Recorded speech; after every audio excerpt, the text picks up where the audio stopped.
चाहिँ नेपाल जस्तो सुन्नुहोस् न यहाँ तपाईँले चिप्किन्छ नेपाल जसलाई नेपाल जस्तो हो नि त फौज बसेको छ नि त भित्र के भयो फौज बसी के भयो ब्यारेक छ नि तपाईँ त्यही त फौज बस्नु भएको छ तपाईँले पुर्नु गरिरहनु भएको छ होइन फौज बसेको छ केही सेक्युरिटी प्रब्लम छैन यहाँ तपाईँ सेन्ट्री होला के होला के प्रब्लम के नराम्रो भित्रको वाइल्ड लाइफको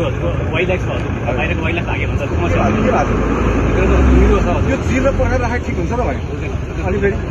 जिरो पर्खाल हेर्नु चाहिँ कुनै पनि बेला डिजास्टर हुनसक्छ यहाँ त्यो मैले माने हजुर अनि मैले हजुरलाई मैले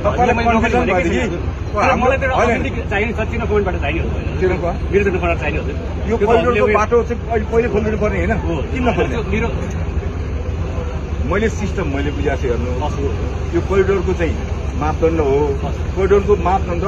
पब्लिकले पब्लिकहरूले चाहिँ स्थानीय जनताले चाहिँ आफ्नो जग्गा छोडेर कोरिडोर छोड्ने अनि अर्को निकायले चाहिँ राख्न मिल्छ जस्तो होइन मापदण्ड सबैलाई लागु हुन्छ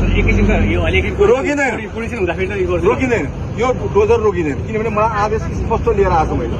कन्फ्युजन भए सोध्नु होला